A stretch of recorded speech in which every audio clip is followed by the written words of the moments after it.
രാജ്യതലസ്ഥാനത്ത് നിന്ന് ഇന്ന് പ്രതീക്ഷിക്കുന്ന പ്രധാനപ്പെട്ട വാർത്തകൾ എന്തൊക്കെയാണ് എന്ന കാര്യം പ്രേക്ഷകരുമായി പങ്കുവയ്ക്കാൻ ഡൽഹിയിൽ നിന്ന് അച്യുതൻ നമുക്കൊപ്പം ചേരുന്നുണ്ട്. അച്യുതൻ, ഇന്ന് എന്തൊക്കെ വാർത്തകൾ ഡൽഹി കേന്ദ്രീകരിച്ച് പ്രതീക്ഷിക്കണം? അച്യുതൻ.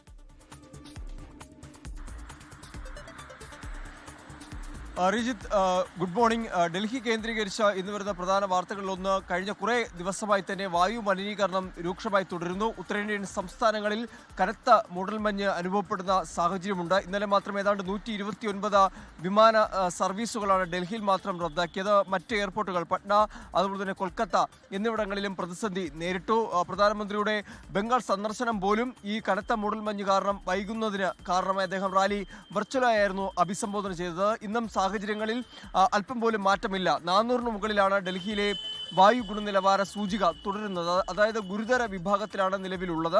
കഴിഞ്ഞ കുറച്ച് ദിവസമായി തന്നെ വായു ഗുണനിലവാര സൂചിക 400 മുകളിലാണ് തുടരുന്ന സാഹചര്യമുള്ളത്. പലയിടത്തും ഡൽഹിയെ സംബന്ധിച്ച പുകമഞ്ഞാണ് ഈ വായു മലിനീകരണത്തോടൊപ്പം ഉള്ളത്. അത് ഏറെ ആരോഗ്യപരമായ ബുദ്ധിമുട്ടുകൾ സൃഷ്ടിക്കുന്നതാണ്. പലർക്കും ശ്വാസതടസ്സം, അതുപോലെ ശ്വാസകോശ സംബന്ധമായിട്ടുള്ള രോഗങ്ങൾ ഉൾപ്പെടെ ഈ സാഹചര്യങ്ങളിലാണ് റിപ്പോർട്ട് ചെയ്യപ്പെടുന്നത്. എന്തായാലും അത്തരം ഒരു സാഹചര്യം ഡൽഹിയിൽ നിലനിൽക്കുന്നു. ഒപ്പം തന്നെ പ്രധാനമന്ത്രി അസമിലാണ് തുടരുന്നത്. അദ്ദേഹത്തിൻ്റെ സന്ദർശനം ഇന്ന് പൂർത്തിയാകും.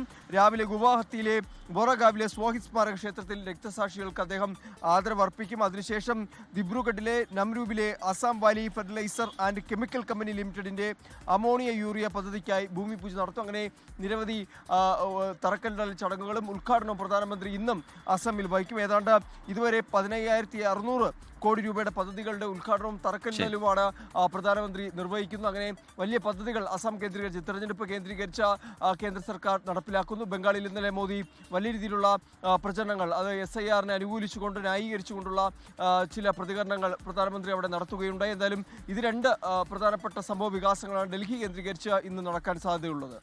റിജിത്ത്. ശരി, അച്യുതൻ ഡൽഹിയിൽ നിന്ന് വിവരങ്ങൾ പങ്കുവയ്ക്കുകയായിരുന്നു. ഡൽഹിയെ സംബന്ധിച്ചിടത്തോളം വായുമലിനീകരണം ഒരു ഗുരുതര പ്രശ്നമായി ഇപ്പോഴും തുടരുകയാണ്. പലയിടത്തും 400 മുകളിലാണ് വായു ഗുണനിലവാര സൂചികയുള്ളത്. ലോകത്തെവിടെയായാലും ഏത് സമയത്തും 24 വാർത്തകളും ഓഗ്മെന്റഡ് റിയാലിറ്റി പാക്കേജുകളും എക്സ്പ്ലെയിനറുകളും വിശദമായി കാണാൻ ഞങ്ങളുടെ യൂട്യൂബ് ചാനൽ നിങ്ങൾക്ക് സബ്സ്ക്രൈബ് ചെയ്യാം.